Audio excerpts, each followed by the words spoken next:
Bienvenue dans Histoire d'accouchement, le podcast pour booster ta confiance en tes capacités à accoucher.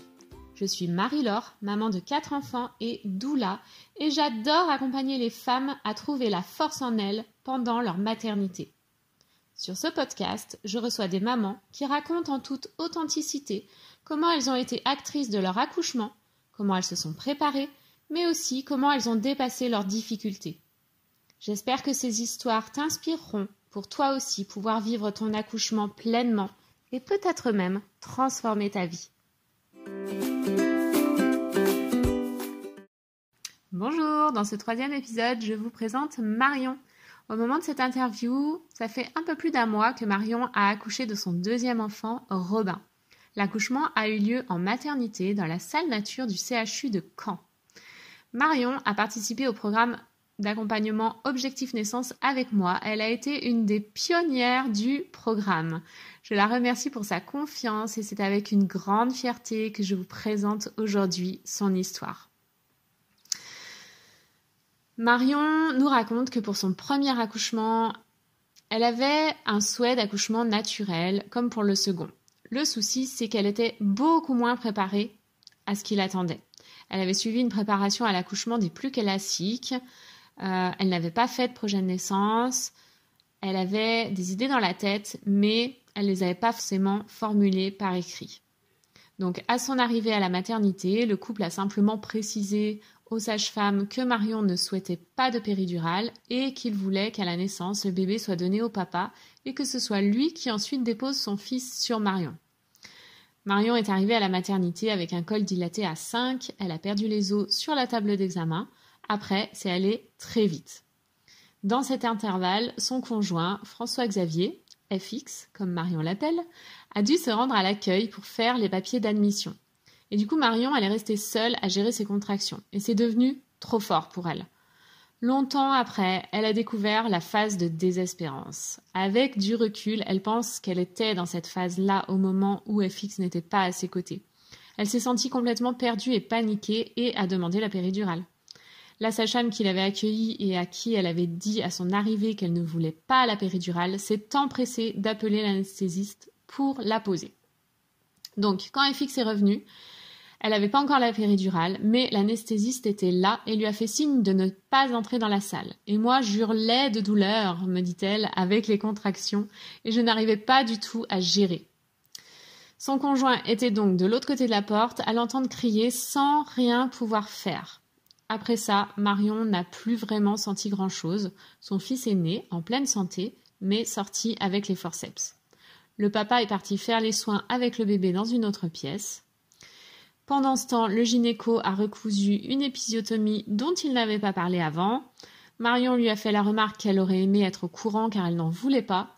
Il lui a alors répondu que ça, elle aurait dû y réfléchir avant et travailler mieux, pousser plus. Super sympa. Cet accouchement avec péridurale, forceps, épisiotomie n'était pas du tout celui espéré. Et les 2 choses précisées oralement à l'arrivée n'ont pas été respectées. Donc Marion en garde un très mauvais souvenir, pas de l'accueil de son fils bien sûr, mais de ne pas avoir été écoutée et soutenue. Et ça a été dur jusqu'à la naissance de son 2e fils. Le postnatal pour le premier a été difficile avec une épisiotomie douloureuse. Donc, quand Marion est tombée enceinte de son 2e enfant, cette fois-ci, elle souhaitait une nouvelle fois accoucher sans péridurale. La première fois, elle n'avait pas pu le faire, mais elle était toujours motivée à réessayer et réussir. Quand elle était plus jeune, au lycée, Marion a été championne de France d'athlétisme de 200 mètres. Elle a fait un parallèle très intéressant entre son accouchement et cette expérience. Dans son histoire d'athlétisme, Marion avait d'abord été championne départementale puis régionale. Elle pouvait donc participer au championnat de France au niveau national. Mais ses parents ne le souhaitaient pas, préférant qu'elle se concentre sur son bac. La veille du départ, ses parents cèdent et acceptent qu'elle participe. L'entraîneur fait tout son possible pour la rajouter sur la liste des inscrits au dernier moment et y parvient. Cela motive Marion. Après ça, elle ne peut pas ne pas être championne de France. Pour son accouchement, c'est pareil. Par fierté, elle ne pouvait pas ne pas accoucher sans péridurale. Elle sent que cette fois-ci, elle doit aller jusqu'au bout. Et puis, il y a ce besoin de réparation de son premier accouchement pour soigner certaines blessures, se prouver que ce n'est pas une fatalité et vivre quelque chose qu'elle a vraiment envie de vivre. Vivre un accouchement sans péridurale, mais aussi, surtout, vivre mon accouchement, me dit-elle. Alors au début de cette deuxième grossesse, Marion avait plein d'idées et plein d'envies et elle a commencé à réfléchir très tôt à ce qu'elle voulait. Le souci, c'est qu'elle a commencé sa grossesse dans un département et l'a terminée dans un autre. Elle manquait donc d'informations sur ce qui était possible de faire dans le département où elle allait accoucher et elle a donc commencé à chercher seule des informations sur l'accouchement. Elle a d'abord fait le choix d'être suivie par une sage-femme libérale, pas par un gynéco. Elle se débrouille pour être suivie par une sage-femme très réputée dans son département d'accouchement. Cette sage-femme pratique l'acupuncture et elle propose une préparation qui mêle Bon Apache et De Gasquet, ce qui intéresse Marion. Elle est ouverte et soutient le couple dans ses choix. Tout est parfait. Et puis, parce qu'elle farfouillait sur Internet, Facebook a proposé à Marion de rejoindre le challenge Accoucher sans péridurale de naissance non violente. Elle se dit qu'elle va aller voir et qu'à part du temps à perdre, finalement, elle a tout à y gagner. Elle participe au challenge et ça lui plaît énormément. Alors elle enchaîne avec le programme Objectif Naissance pour parfaire sa préparation. Pour raconter son accouchement, Marion a choisi au préalable de l'écrire sous forme d'une lettre à son fils. C'est cette lettre qu'elle nous lit aujourd'hui. C'est très émouvant et j'en suis très touchée.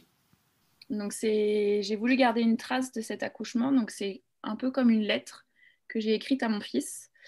Je pense pas qu'il la lira un jour, mais moi j'avais besoin d'en garder une trace.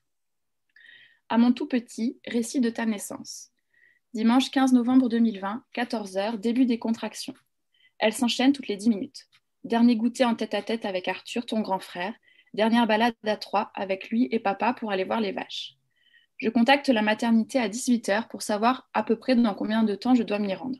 Il s'agit de mon deuxième bébé, mamie à 30 minutes de route pour venir garder Arthur et nous avons 30 minutes de route pour nous rendre à l'hôpital. La sage-femme me conseille de nous préparer. Nous arrivons à la maternité à 19h30 et la dame de l'accueil ne laisse pas monter papa. Je dois me rendre seule en salle de naissance pour un pré-examen. Il pourra me rejoindre seulement plus tard. Lors de ce pré-examen, une aide-soignante pose un monitoring pour enregistrer ton petit cœur et mes contractions. Malheureusement, malgré la playlist de musique que nous avions créée pour me détendre, le stress d'être séparée de ton papa arrête mes contractions. Ton petit cœur va bien et tous les autres examens sont parfaits. Papa peut monter vers 20h30. Une première sage-femme vient nous voir en nous disant que c'est elle qui nous suivra et qu'elle a bien vu que nous avions un projet de naissance mais qu'elle ne l'a pas lu car nous avions, entre guillemets, très certainement le même que tout le monde. Mais le destin décidera autrement et c'est finalement Anaïs, une autre sage-femme, qui nous est attribuée et elle a bien lu notre projet de naissance. Elle sera accompagnée par Anaïs, son aide-soignante. À partir de là, de longues heures défilent sans que notre travail ne progresse. Les contractions reprennent, mais pas de façon régulière. Elles ne sont rapprochées et puissantes que lorsque je suis active. Alors je marche de long en large dans la chambre. Mais je me fatigue, alors je me repose tout en continuant à me mobiliser grâce au ballon et les contractions cessent. Je termine mes dattes et mon jus d'ananas, sans que cela ne fasse plus d'effet. Je vais très souvent aux toilettes. Lors d'un de nos trajets, je m'arrête, prise par une grosse contraction, et une sage-femme nous interpelle de façon assez sèche et désagréable en nous demandant de ne pas traîner dans le couloir car il s'agit de l'accès au bloc. Papa me fera remarquer plus tard qu'il s'agissait de Madame Marion, la sage-femme qui avait réalisé nos 2 échographies du 2e trimestre et qui s'était permis de m'appuyer et me taper sur le ventre pour te faire bouger car elle ne te voyait pas comme elle voulait. Anaïs nous propose d'aller marcher, il est 23h. Elle nous dit que cela pourrait aider mes contractions à devenir efficaces. Papa et moi partons nous promener dans l'hôpital pendant 45 minutes. Effectivement, j'ai des contractions très violentes et très rapprochées. En rentrant dans la chambre, nous demandons l'accès à la salle nature, mais nous l'attendrons pendant 1h30. Je suis très fatiguée, je me repose à nouveau et plus rien. Anaïs nous parle alors d'un médicament, le Nubin, qui est censé stopper le faux travail. Je réfléchis fortement, je me renseigne un peu, mais étant un dérivé de la morphine, il risquerait de t'endormir. Je choisis alors de ne pas y avoir recours et demande à prendre un bain. Nous accédons enfin à la salle nature, il est 1h15. Je continue à me balancer sur le ballon pendant que l'eau coule dans la baignoire. Lorsque j'entre dans le bain vers 1h30, l'eau chaude me détend immédiatement. J'y reste un long moment dans la pénombre, toujours avec la musique. Malgré une envie de vomir, je suis bien et mes contractions sont régulières, fréquentes et puissantes. Je sens que tu progresses tranquillement et que nous y sommes presque. Nous sommes bien en vrai travail. J'ai bien fait de refuser le Nuba. Pendant mon bain, papa est sorti faire pipi. J'ai gardé mon cap. Nous étions forts et préparés. J'ai répété dans ma tête, il va revenir, il va revenir, il va revenir. Il est entre 2h et 2h30 lorsque je sors du bain. Je m'allonge sur le lit d'accouchement. L'envie de vomir est toujours présente. Mes contractions sont très intenses et très rapprochées, mais je ne supporte absolument pas la position allongée et je vomis toutes les dates que j'avais mangées jusque-là. Anaïs me propose alors de m'installer à 4 pattes en baissant le bout du lit pour me retrouver dans la même position que lorsque j'étais sur le ballon. Je me sens beaucoup mieux. Mais papa ne peut pas retirer sa main de moi. J'ai absolument besoin de son contact. Il a essayé une fois et je me suis aussitôt sentie perdue. Lorsque je sens qu'il est enfin temps de pousser, je passe en position assise accroupie avec les fesses au bord du lit et je prends appui sur mes mains à l'arrière du dos. À partir de cet instant, je n'ai plus du tout aucune notion du temps qui passe, ni même de la chronologie des événements. Je me rappelle avoir été très sèche avec Anaïs, notre sage-femme. Papa m'a raconté plus tard que je lui avais broyé la main en le serrant très fort. Je crois qu'Anaïs, l'aide-soignante, me tenait la main aussi, donc j'ai certainement dû lui broyer. Je me rappelle avoir hurlé tellement fort que je me suis sentie animale. Savoir que j'étais bien dans la phase de désespérance et qu'il était inutile et complètement idiot de demander la péridurale à ce moment. Je me souviens avoir senti le cercle de feu lorsque ta tête a commencé à passer le col. Je me souviens que tu sortais, puis rentrais au rythme de mes contractions et de mes poussées.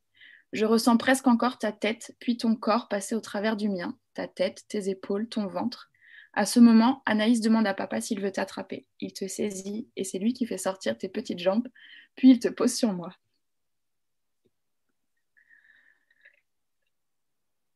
Il est 7h06, nous sommes lundi 16 novembre 2020. En écrivant ces mots, je pleure, en les lisant aussi. Ce sont des larmes de bonheur. Je suis fière de t'avoir mis au monde le plus naturellement possible. Je suis fière d'avoir eu la force d'aller au bout de ce projet. Tu es là, mon tout petit, tout contre moi, sous les couvertures, et tu t'aides. Je sens ta chaleur et je suis heureuse. Nous attendons que ton cordon ombilical ait fini de battre pour que papa le coupe. Le placenta sort moins de 10 minutes après ta naissance, tout naturellement, et encore une fois sans aide médicale. Le cathéter qu'Anaïs m'a posé, je ne sais même plus à quel moment, ne servira même pas à l'ocytocine pour la délivrance. Une fois encore, les choses sont assez floues. L'auxiliaire de puéricultrice te sèche très rapidement pour te laisser le plus possible contre moi. Anaïs quitte son service juste après ta naissance. Elle est remplacée par une autre sage-femme pour les heures de surveillance. Mais je suis contente qu'elle nous ait accompagnés, ton papa, toi et moi, du début à la fin de ta naissance. Tu as fait du pot à pot avec papa. Nous restons tous les trois presque 3 heures en salle de naissance juste parce que nous y sommes bien. Avant de rejoindre notre chambre, tes premiers soins sont réalisés. Papa t'habille, il aide l'auxiliaire de puéricultrice à te mesurer et te peser. Lors de notre séjour à la maternité, 3 personnes se sont occupées de nous. Martine, la sage-femme, Corail, l'auxiliaire de puéricultrice et Maria, l'aide-soignante. Toutes les 3 ont été adorables pour toi comme pour moi et je n'aurais pu rêver meilleure prise en charge pour nous. Mon tout petit, notre grossesse n'aura pas été la plus tranquille, la plus sereine, ni la plus idyllique des grossesses. Mais ta venue sur Terre était telle que je l'imaginais, telle que je la souhaitais et que je l'espérais. Je me devais de te l'offrir et je suis tellement fière d'être allée jusqu'au bout. J'ai été merveilleusement bien entourée pour réaliser ce projet du début à la fin et je remercie énormément Marie-Laure, ma doula, Emmanuel, ma sage-femme, qui m'ont aidée à préparer au mieux ta naissance, ainsi que toutes les personnes qui nous ont accompagnés lorsque tu as décidé de nous rejoindre. Anaïs et Martine, les sages-femmes, Anaïs et Maria, les aides-soignantes, et Corail, ton auxiliaire de puéricultrice. Mais celui que je remercie du plus profond de mon cœur, c'est ton papa, qui m'a suivi dans ce projet un peu fou alors qu'il n'était pas forcément partant au début. Sans lui, cette aventure aurait été affreusement difficile et je lui en serai toujours reconnaissante. Bon, après la lecture de cette lettre avec Marion, il nous faut un petit temps pour faire redescendre les émotions avant de reprendre l'interview. Et je lui demande alors comment le programme Objectif Naissance a permis d'accomplir ce projet. Marion voit le programme comme une préparation mentale, c'est-à-dire avoir des billes pour être capable de gérer tout l'événement. La partie connaître ses droits lui a été essentielle pour savoir ce qu'elle pouvait demander ou pas pour faire son projet de naissance parce qu'on ne nous le dit pas dans le circuit classique. Et toute la partie sur la physiologie de l'accouchement, avec toutes les phases de l'accouchement, lui a permis de vraiment savoir à quoi s'attendre. Pas pour anticiper, mais pour être capable de gérer en conscience sur ce qui se passait à l'intérieur de son corps. Ce qui a le plus aidé le couple dans le programme, ce sont les connaissances concrètes et scientifiques sur l'accouchement physiologique. Cela a permis à FX de savoir ce qu'il faisait, lui qui est très carré, très terre-à-terre et scientifique. Ainsi, il a pu comprendre et accompagner cet accouchement sans réserve. Après son déménagement et avec les confinements, Marion s'est sentie un peu isolée pendant cette grossesse, d'autant plus que ses amies, qui étaient enceintes en même temps qu'elle la première fois, ne l'étaient pas cette fois-ci. Marion a donc aussi particulièrement apprécié les rendez-vous en visio du programme. La rencontre et la présence régulière chaque semaine permettent de vivre ensemble les grossesses. Cela permet d'échanger sur les soucis du moment, d'être écouté, car l'autre en face a les mêmes et sait très bien de quoi on parle. Enfin, le Blessing Wave virtuel que nous avons fait ensemble l'a énormément touchée. Je vous retransmets le message de Marion pour vous qui écoutez cet épisode. Donnez-vous les moyens, renseignez-vous au maximum pour avoir toutes les clés, tous les outils à votre disposition. Écoutez-vous et ne vous posez pas de questions. Si vous avez envie d'un truc et que vous savez que cela va vous aider, allez-y, foncez. C'est vous qui vous connaissez mieux que personne. Donc c'est vous qui savez de quoi vous avez besoin pour y arriver. Merci encore Marion, je vous souhaite beaucoup de bonheur à tous les 4.